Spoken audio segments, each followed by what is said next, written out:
भाग्य क्या है? जो आपने किया उसे भोगना भाग्य है, या जो आपके पूर्वजों ने किया उसका फल भाग्य है? नहीं, भाग्य वही है जो आपने किया, क्योंकि हर मनुष्य को अपने कर्मों के फल भुगतने होते हैं। इसलिए यदि जीवन में कुछ भी करें तो उस पर अपनी दृष्टि अवश्य रखें, क्योंकि आपके एक कर्म का फल आपका भविष्य बदल सकता है। हम वही बनते हैं जो हम चुनते हैं, क्योंकि वही हमारा भाग्य बनता है। राज्यसभा में प्रस्थान से पूर्व आपने यहां इसलिए लाए ताकि आप अपने वो प्रिय पांडवों के पक्ष में इन्हें उकसा सके। शांत रहो दुर्योधन। हस्तिनापुर के महामंत्री है ये, और एक महामंत्री के समक्ष तुम इस भांति बात नहीं कर सकते। मूर्खता मत करो। नहीं मामाश्री, नहीं, आज मुझे बोलने दीजिए। इन्होंने आज तक केवल पांडवों का साथ दिया और मेरा विरोध किया।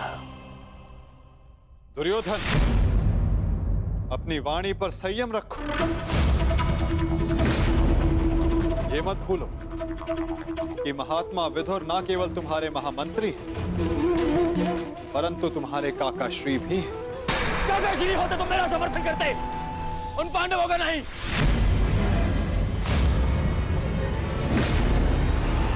ये केवल एक कृतघ्न षड्यंत्रकारी है और कुछ नहीं।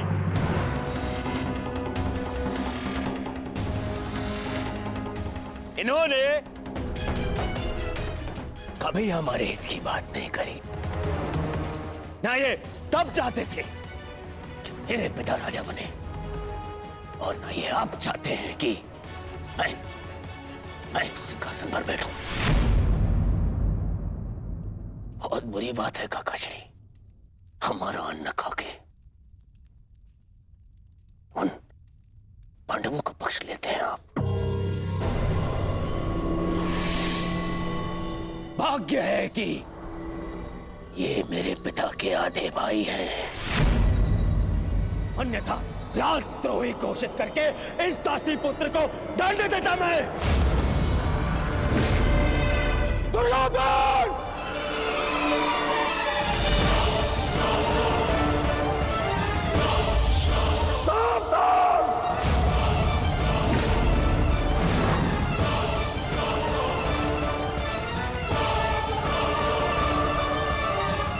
ये आप क्या कर रहे हैं आर्य?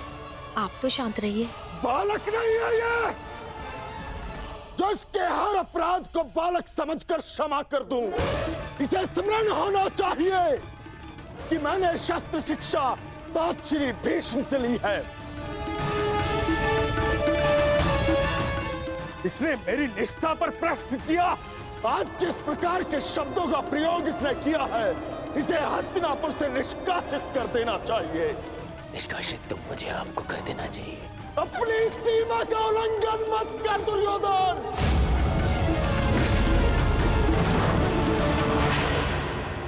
अपने शब्दों की रास को थाम कर रखो दुर्योधन।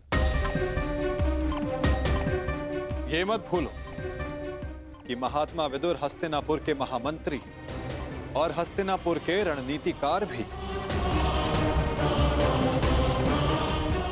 इस समय तुम्हें उनके समर्थन, उनकी सहायता की अत्यधिक आवश्यकता है। बस!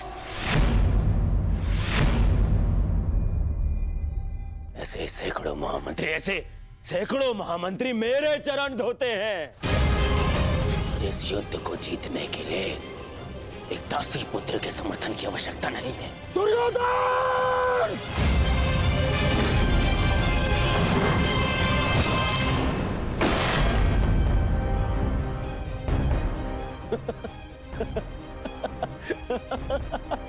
टूटिया, इस धनुष के साथ तुम्हारे प्रति मेरा समर्थन भी टूट गया है। अब ना तो तुम मेरे शस्त्र उपयोग कर पाओगे और ना ही मेरी नीति। मैं स्वयं अपनी बुद्धि और शक्ति को इस युद्ध से अलग करता हूं।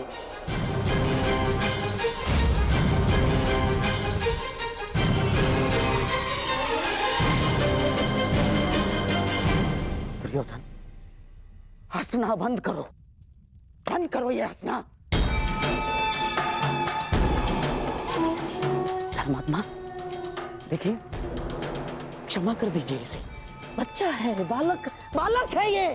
छोड़िए मामाश्री, ऐसे दोगले इंसान का हमारे साथ ना होना ही हमारे लिए श्रेयस्कर है। गंगाराज, इससे पहले कि मेरे क्रोध से मेरे विवेक का बांध टूट जाए, ले जाओ इसे यहाँ से। और ना जाओ तो क्या कर लेंगे? ईश्वर के लिए चुप हो जाओ। तुम्हें ज्ञात नहीं है तुमने कितना बड़ा अनर्थ किया है। अब चलो यहां से, चलो चलो।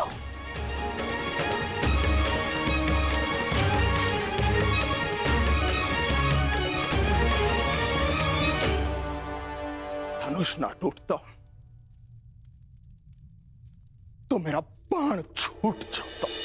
मेरे भ्राता धृतराष्ट्र को पुत्र हानि होती। मैं आज भी यही कामना करता हूं कि यदि ये युद्ध हो तो मेरे भ्राता धृतराष्ट्र के पुत्र और मेरे ज्येष्ठ भ्राता पांडु के पुत्र सुरक्षित रहे।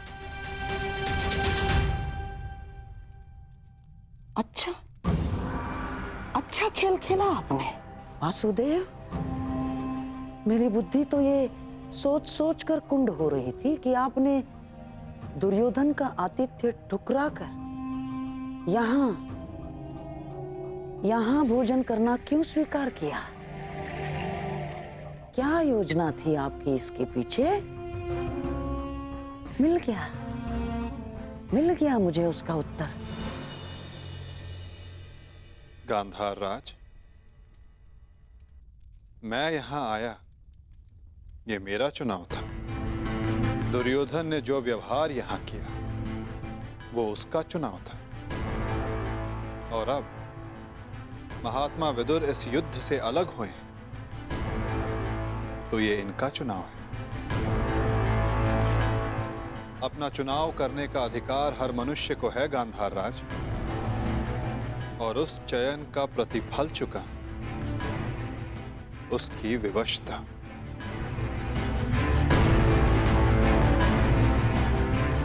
प्रणिपात।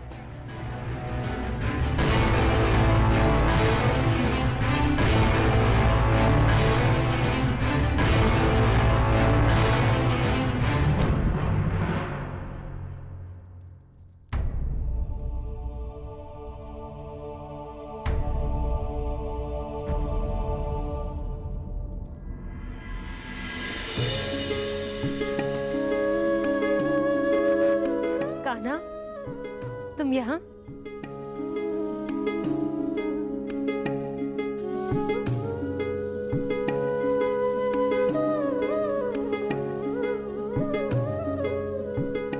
सोचा कि अपनी बुआ को बता दूं कि भूखे पेट शयन करने से बुरे स्वप्न आते हैं। मेरी निद्रा और भूख तो तभी उड़ गई थी जब युद्ध की घोषणा हुई थी। कृष्ण,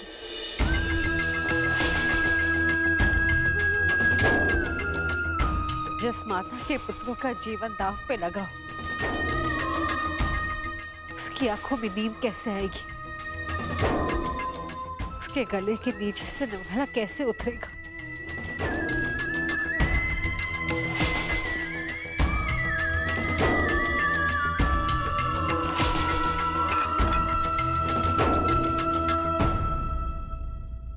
बुआ, बैठो।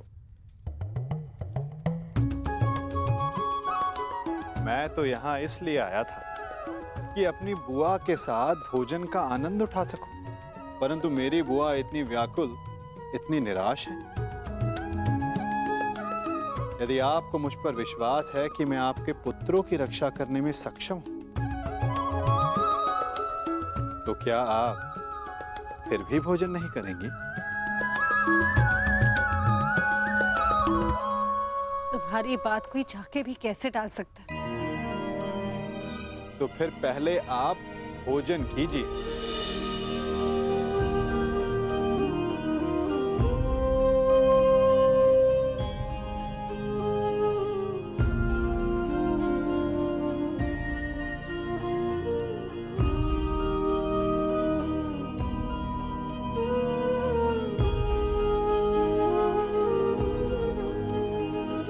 यदि मेरे पुत्र यहाँ होते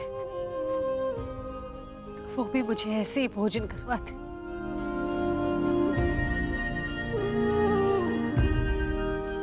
धन्यवाद कृष्ण, जो तुम यहाँ पर आकर मेरे पुत्रों के स्थान पर खड़े हुए और प्रकृत विकट परिस्थिति में मेरे पुत्रों का मार्गदर्शन करने के लिए।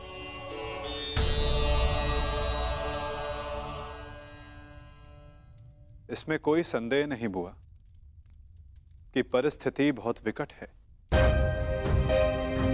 परंतु जो इस बात को समझ सकता है उसे इस परिस्थिति को टालने की, इस युद्ध को रोकने के लिए प्रयत्न करना चाहिए। मैं भी कर रहा हूं, आप भी कीजिए।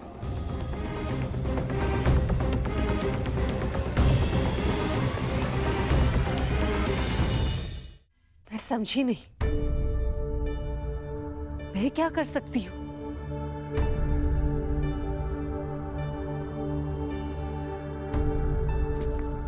आपको स्मरण है बुआ, जब मैं यहां विभाजन के समय आया था तो मैंने आपको एक कार्य करने से रोका था। अभी उचित समय नहीं है बुआ, सत्य सम्मुख आएगा बुआ, परंतु उचित समय उचित स्थान पर। मैं तुम ये कहना चाह रहे हो कि मैं उसे... बुआ, कुछ करने को कहने वाला मैं कौन होता हूं? मैं तो बस इस परिस्थिति की गंभीरता को देख रहा हूं। शांति दूत बनकर आया हूं, प्रयास करूंगा कि इस युद्ध को रोक सकूं, परंतु प्रतीत ये होता है कि इस युद्ध को टाला नहीं जा सकता।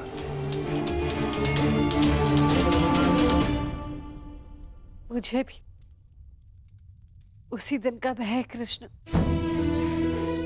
जब मेरे दोनों पुत्र एक दूसरे के समक्ष अस्त्र दान कर एक दूसरे का रथ बांधने के लिए प्रस्तुत होंगे, परंतु इसे रोका कैसे जा सकता है? संदेह तो है बुआ, परंतु यदि आपके 6 पुत्र एक ही पक्ष में हो तो कदाचित युद्ध का प्रश्न ही ना उठे।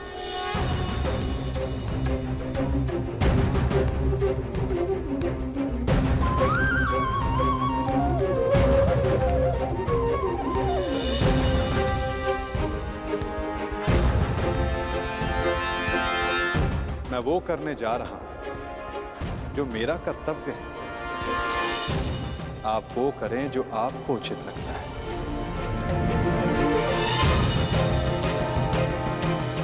आज्ञा दें। प्रणिपात।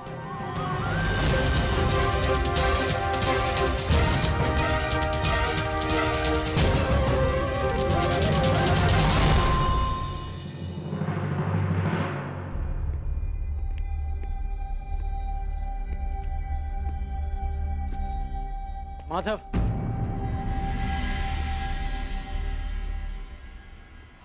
मित्र,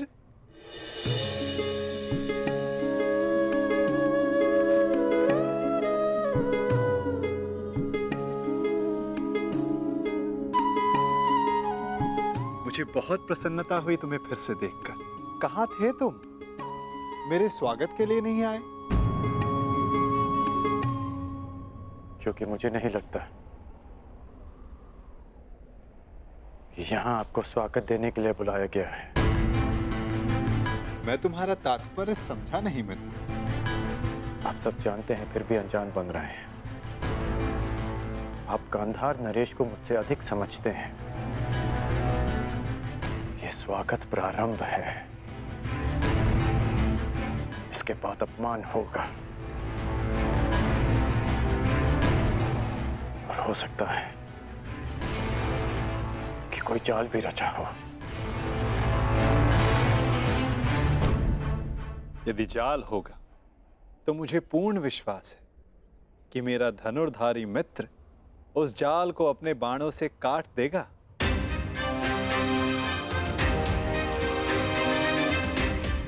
यदि मैं ऐसा नहीं कर पाया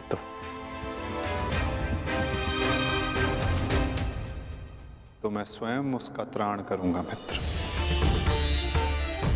हाँ, आप हम सबसे भिन्न हैं, अधिक सक्षम हैं, अधिक शक्तिशाली हैं, किंतु आप भी तो मानव का ही रूप है ना, और मानव सब कुछ नहीं जानता। अन्यथा आज आप दुर्योधन की सभा में नहीं आते।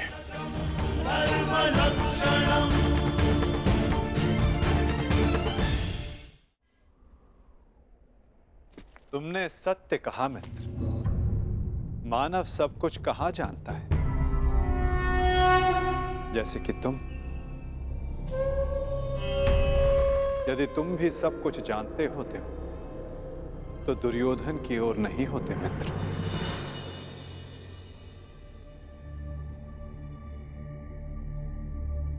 वासुदेव, बात को समझने का प्रयास कीजिए। मैं भावी संकट की बात कर रहा हूं।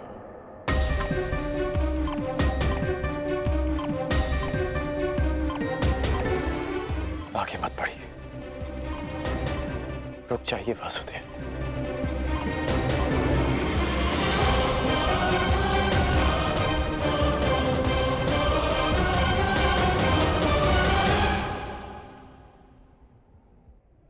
मित्र, तुम चिंता ना करो।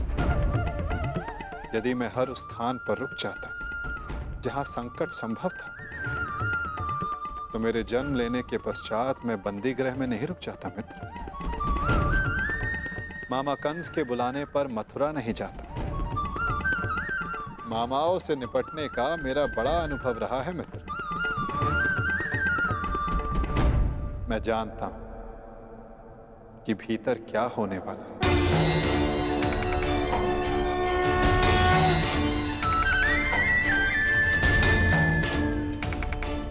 फिर भी आप जा रहे हैं? हाँ मित्र, मैं इसलिए नहीं जा रहा कि ये मेरी इच्छा। मैं इसलिए जा रहा हूं कि वहां राज्यसभा में जो होगा उसके लिए वहां मेरा होना आवश्यक है। परंतु महत्वपूर्ण प्रश्न ये है मित्र कि मैं ऐसा कर क्यों रहा हूं। इस सभा के पश्चात मुझसे मिलना, कदाचित मैं भी तुमसे यही प्रश्न कर बैठूं। मैं यहां केवल हस्तिनापुर की सभा को संबोधित करने नहीं आया, मैं यहां तुमसे भी मिलने आया हूं मित्र।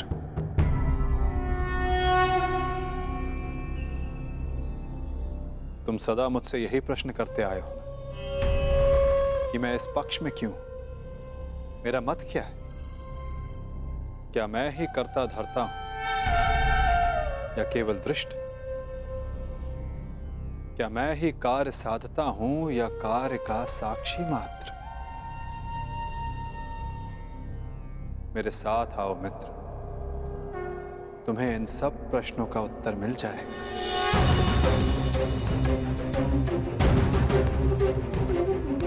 मैं इस सृष्टि का साक्षी, आज तुम मेरे साक्षी बनो मित्र।